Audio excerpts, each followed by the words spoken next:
ان کی تربیت اس تیز رفتاری سے ہوئی ہے۔ اب حضرت زکریا علیہ السلام ان کی تربیت کرنے لگ گئے۔ ان کے لیے ایک کمرہ طے کر دیا تھا کہ اس کمرے میں یہ رہتی، اور حضرت زکریا علیہ السلام چونکہ وقت کے نبی ہیں،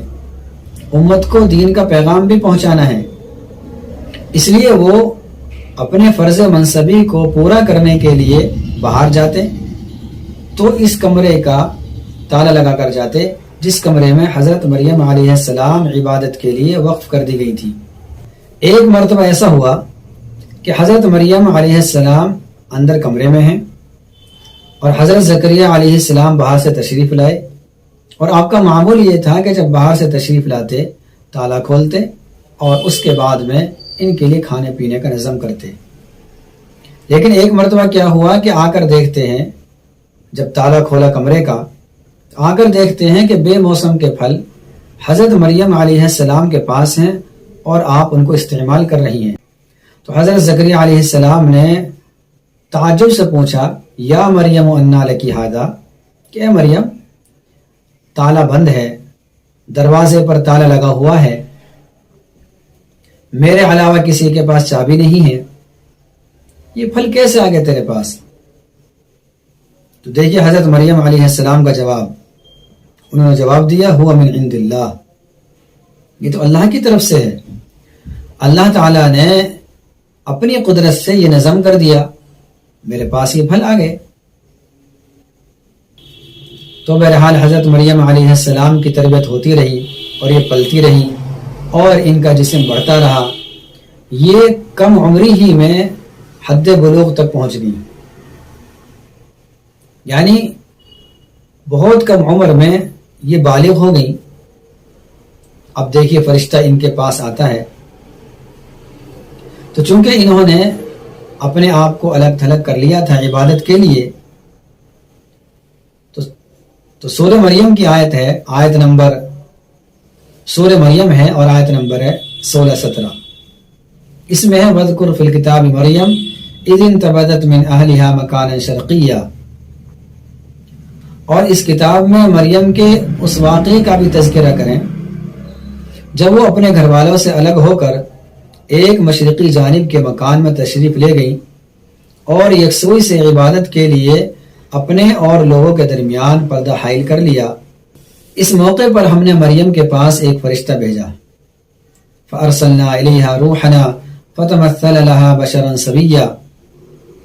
تو ہم نے ان کے پاس ایک فرشتہ بھیجا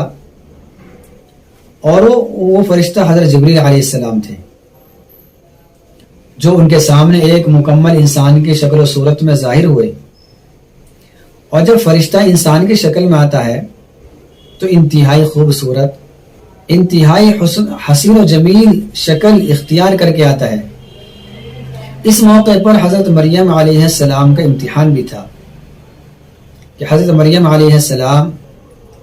پاکیزہ عورت ہیں، پاک دامن عورت ہیں، یہ اس موقع پر کیا کرتی ہیں، ان کا عمل کیا ہوتا ہے۔ جب انہوں نے دیکھا کہ تنہائی ہے اور میں عبادت کر رہی ہوں اللہ تعالیٰ کی، یہ انسان کون آ گیا اور اتنا خوبصورت انسان، تو یہ پردے میں چلی گئی اور اس سے کہا، چونکہ ان کو یہ معلوم نہیں تھا کہ یہ فرشتہ ہے، تو اس فرشتے سے یہ کہا، انی اعوذ بالرحمن منک ان کنت تقیا، تو حضرت مریم علیہ السلام نے اس فرشتے سے کہا کہ اگر تیرے اندر ذرہ برابر خوف ہے تو مجھ سے دور ہو جا، چونکہ ان کو یہ معلوم ہی نہیں تھا کہ یہ خدا کا بھیجا ہوا فرشتہ ہے، اس لیے انہوں نے انسان سمجھ کر یہ بات کہی۔ لیکن فرشتے نے کیا کہا، اگلی آیت میں فرشتے نے اپنے بارے میں بتایا، انما انا رسول ربک، کہ میں تو تیرے رب کا بھیجا ہوا ایک فرشتہ ہوں، اور میں اس لیے آیا ہوں تاکہ میں اللہ تعالیٰ کے حکم سے تجھ کو ایک پاکیزہ اخلاق کے اعتبار سے، عادت کے اعتبار سے ایک بہترین لڑکا عطا کروں۔ ابھی نے بڑا تعجب ہوا تعجب اس وجہ سے ہوا کہ حضرت مریم علیہ السلام کی نہ تو شادی ہوئی اور دوسری طرف وہ پاک دامن بھی ہیں، خاندان کے اعتبار سے انتہائی شریف خاندان سے تعلق رکھتی ہیں۔ تو انہوں نے کہا انا یکون لی غلام، کہ میرے لڑکا کیسے ہو جائے گا؟ تعجب سے پوچھا ولم یمسسنی بشر، میں نے تو کسی سے نکاح بھی نہیں کیا، اور نہ ہی میں بدکار ہوں اور نہ ہی میں مجرم ہوں، نہ میں گنہگار ہوں، تو اب میرے لڑکا کیسے ہو سکتا ہے؟ اس کا جواب فرشتے نے دیا، قال کذالک قال ربک هو علی ہین۔ فرشتے نے کہا کہ اللہ تعالیٰ کا حکم ایسا ہی ہے، یہ بات میں اپنی طرف سے نہیں کہہ رہا، بلکہ میں اللہ کا بھیجا ہوا فرشتہ ہوں، اللہ تعالیٰ نے مجھے اسی بات کے لیے مکلف بنایا ہے، اور اللہ تعالیٰ جب چاہ لے کسی بات کو تو وہ کام ہو کر ہی رہتا ہے، کسی بھی کام کو چاہ لے، ایسا نہیں کہ وہ کام رک جائے بلکہ ہو کر رہتا ہے۔ اور فرمایا کہ یہ تو اللہ تعالیٰ کے لیے آسان ہے، ہوا علی ہین، یہ اللہ تعالیٰ کے لیے آسان ہے، اور یہ اللہ تعالیٰ جو بغیر باپ کے تم کو اولاد دینا چاہتا ہے وہ اس لیے تاکہ اللہ تعالیٰ کی قدرت ظاہر ہو جائے کہ اللہ تعالیٰ بغیر باپ کے بھی اولاد دے سکتا ہے، جس طریقے سے بغیر ماں باپ کے اولاد دے سکتا ہے، جیسے حضرت آدم علیہ السلام، اور بغیر ماں کے بھی اولاد دے سکتا ہے جیسے حضرت حوا علیہ السلام، اور بغیر باپ کے بھی اولاد دے سکتا ہے جیسا کہ حضرت مریم علیہ السلام۔ ایک عام ضابطہ اللہ تعالیٰ کا یہ ہے کہ وہ اولاد دیتا ہے جبکہ مرد اور عورت جنسی ملاپ کریں،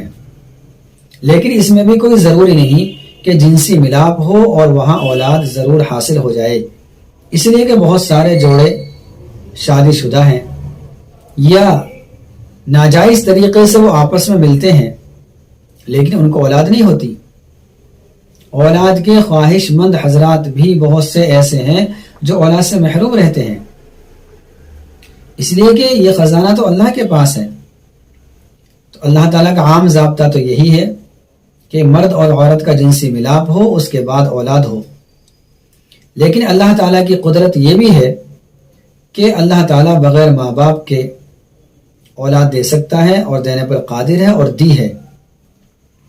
اسی طریقے سے بغیر ماں کے بھی اولاد دے سکتا ہے، بغیر باپ کے بھی اولاد دے سکتا ہے، اور مثال ہے اس کی۔ بہرحال حضرت مریم علیہ السلام کو امید ہو گئی اور ان کے حمل ٹھہر گیا۔ اسی بات کو اللہ تعالیٰ نے اس طریقے سے بیان کیا ہے سورہ مریم کی 22-23 آیت میں، فَحَمَلَتْهُ فَانْتَبَذَتْ بِهِ مَكَانًا قَصِيًّا فَأَجَاءَهَا الْمَخَاضُ إِلَى جِذْعِ النَّخْلَةِ قَالَتْ يَا لَيْتَنِي مِتُّ قَبْلَ هَذَا وَكُنْتُ نَسِيًّا مَنسِيًّا۔ چنانچہ حضرت مریم علیہ السلام کو حمل ٹھہر گیا، فَانْتَبَذَتْ بِهِ مَكَانًا قَصِيًّا، اور جب درد ہوا، یعنی ولادت سے قریب جو درد ہوتا ہے جس کو درد ذہ کہتے ہیں، اور یہ تکلیف عورتیں ہی جانتی ہیں کہ کتنی سخت تکلیف ہوتی ہے، کتنی بڑی مشقت کا سامنا کرنا پڑتا ہے۔ تو اب یہ لوگوں سے ہٹ کر دور مقام پر چلی گئی۔ دیکھیں ایسے موقع پر عورت بہت پریشان ہو جاتی ہے، وہ کسی دوسری عورت کا ساتھ چاہتی ہے، اس سے کوئی خود کچھ نہیں ہو سکتا، لیکن حضرت مریم علیہ السلام کو دیکھیے تنہا ہیں اور آبادی سے اور لوگوں سے دور چلی گئی۔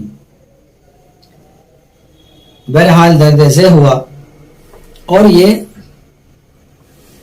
درد ذہ کی وجہ سے کھجور کے درخت کی طرف آ گئی اور اس کے پاس آ گئی، کھجور کے درخت کے پاس آ گئی، اور چونکہ انہیں بڑا تعجب ہو رہا تھا، بڑی حیرت ہو رہی تھی کہ میں اتنی پاک دامن ہوں، اللہ تعالیٰ نے ٹھیک ہے مجھے اپنی قدرت سے اولاد دی ہے، لیکن میں اپنی قوم کے لوگوں کو کس طریقے سے سمجھاؤں گی، چونکہ پاک دامن ہیں، گھبرا رہی ہیں۔ تو انہوں نے اس موقع پر یہ کہا کہ اے کاش میں اس سے پہلے ہی مر گئی ہوتی، اور یہ کہا یا لیتنی مت قبل ھذا، اے کاش میں اس سے پہلے ہی مر گئی ہوتی، وکنت نسیا منسیا، اور مجھ کو بالکل بھلا دیا جاتا، کوئی جانتا ہی نہیں کہ اس نام کی کوئی لڑکی ہے۔ ظاہر سی بات ہے، پریشانی کا وقت ہے، پاک دامن ہے، خاندان بڑا شریف ہے، الزام کا خطرہ ہے، تو یہ ساری باتیں ذہن میں آ سکتی ہیں۔ یہ انہوں نے جو مرنے کی تمنا کی ہے، یہ تمنا درد ذہ کی وجہ سے نہیں کی کہ اتنا درد ہو رہا ہے، اتنی پریشانی ہو رہی ہے کہ جس کی وجہ سے انہوں نے موت کی تمنا کر لی، بلکہ وہ تو ایک الزام سے بچنے کے لیے کہ اب میں لوگوں کو کس طریقے سے جواب دوں گی، اس وجہ سے انہوں نے تمنا کی ہے۔ جب ولادت ہوئی ہے تو تسلی دینے کے لیے، چونکہ عام طور سے عورتیں ہوتی ہیں جب کوئی مصیبت آتی ہے، اور خاص طور سے ولادت کے وقت عورتیں ہی ایک دوسری عورت کو تسلی دیتی ہے، لیکن یہاں